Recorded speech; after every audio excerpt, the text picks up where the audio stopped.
So, hello YouTube. It has been a while since I made a video, and today I wanted to talk about audio for a moment, because I do have a pretty decent audio system for a home, and you have probably seen my videos about speakers and stuff.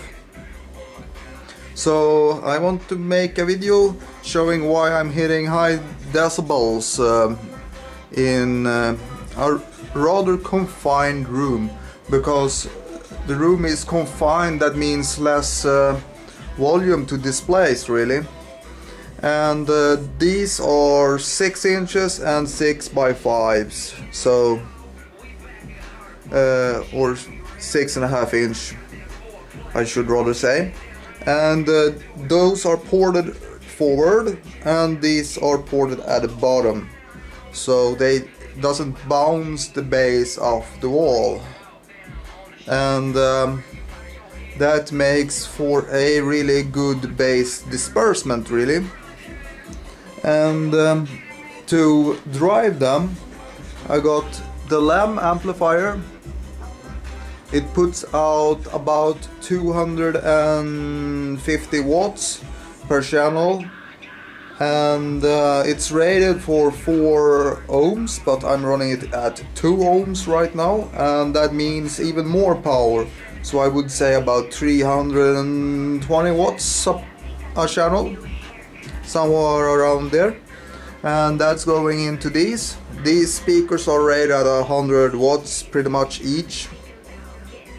So they are getting way more power than they really should be getting.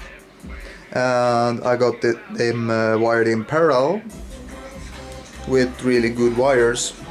Here you can see the wire. That's the wire I'm running. And I got a equalizer if you could get it to read something.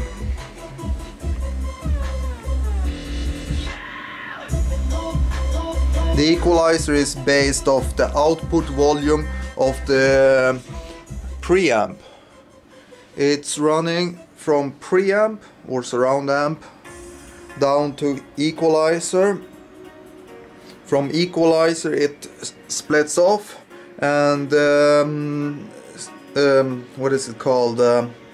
Crossover in the equalizer sends most of the bass to that subwoofer, which handles the low bass, and then the speaker gets all the high bass. And there you can see my curve, a bit bass heavy but not by much. And I'm running the preamp flat.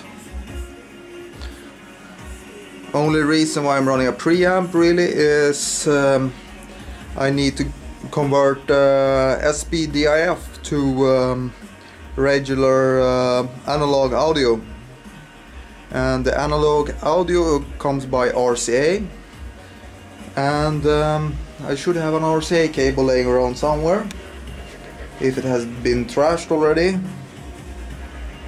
I actually had an RCA cable failure. The thickness was equivalent to this cable really, and what happened was the conductor in the cable overheated and burned out. So I'm putting way more power than I should through RCA cables. Now I got hefty gauge RCA cable going from equalizer to preamp, and then I got even better cable from preamp or from equalizer to the amplifier, then even better cable from the amplifier to the speakers. And I'm planning upgrades in the future, and those will hit even harder when done correctly. These speakers and this one, they will be put together. It's the same model. I got 4 of the same model. Focus please. So JBL LX60s, even these 4s are the same model there. And these are gonna stand beside of each other, and then the audio proofs will move eventually back over here. And then the LEM amp will power all the JBLs, and the lab group and amp will power all the audio pros. And then I will get a third amp that will power a big ass subwoofer. So that's the plan for the future, to get it working with surround 5.1 and having equivalent power on each channel. And the reason why I'm gonna go with the lab group and amp for the rear is the lab group and amp has a phase reverse button, so you can phase reverse it by pushing the button without actually wiring the speakers the wrong way around, because speakers are kind of polarity sensitive. They have more excursion in the forward direction than in the backwards. So for bass, definitely wire them in the correct way, but you cannot harm a speaker by wiring it the wrong way if you don't put severe power to it.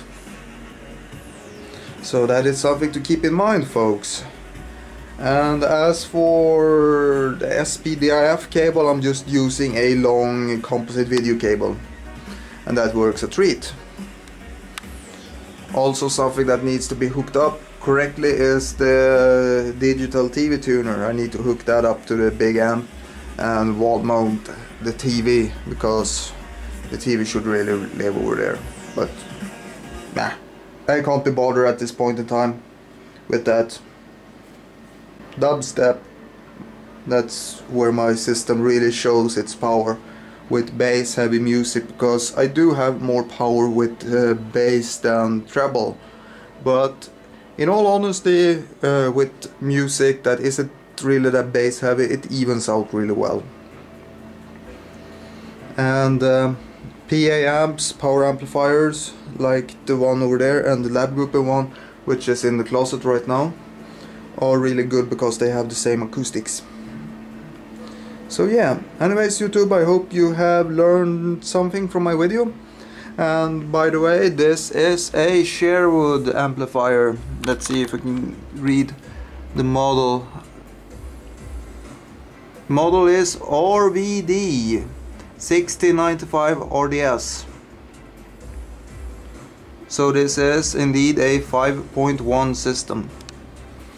Let's see here. Details, Dolby Digital.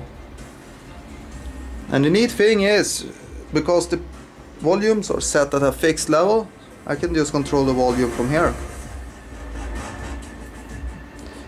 And minimum is minimum. Minimum is not silent, as you can probably hear. Anyways YouTube, please subscribe and take care y'all. See ya. Bye.